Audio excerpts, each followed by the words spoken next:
Le calendrier économique de mardi va apporter les dernières mises à jour sur le marché du travail.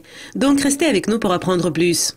La première publication est celle des ventes détail de la Suisse pour décembre et elle va paraître à 8h15. Les ventes reculent sur une base annuelle depuis 4 mois. Le rapport sur le travail de l'Allemagne pour janvier, qui est bien surveillé, va paraître à 9h. En décembre, les données se sont renforcées plus que prévu, comme le taux de chômage est resté au bas niveau record qu'il a atteint au cours du mois précédent. Le PMI de la construction du Royaume-Uni pour janvier va paraître à 9h30. L'indice a rebondi en décembre, ayant glissé jusqu'au plus bas sur 7 mois en novembre. Le taux de chômage de la zone euro pour décembre, qui est d'une grande importance, va suivre une demi-heure plus tard.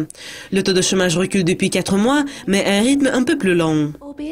Et notre rapport sur le travail comportant les données du 4e trimestre de la Nouvelle-Zélande va paraître à 9h45 GMT et il est d'une grande importance pour les traders du kiwi. Au 3e trimestre, le rapport a surpris à la baisse, comme le taux de chômage a progressé jusqu'à 6% pour la première fois sur plus d'un an.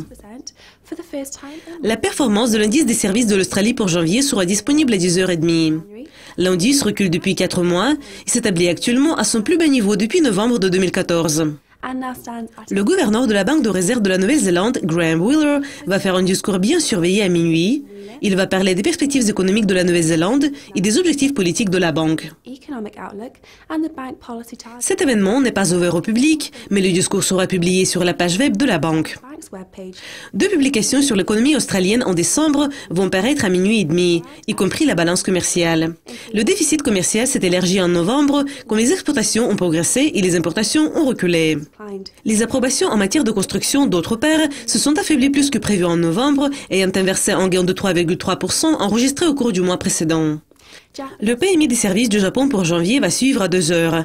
L'indice a légèrement reculé en décembre, mais il est à noter que les nouvelles commandes, l'emploi et les prix d'achat ont progressé.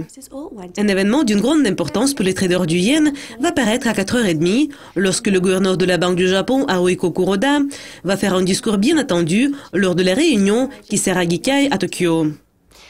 L'enquête sur la confiance des consommateurs du Japon pour janvier va conclure l'ordre du jour à 5h du matin.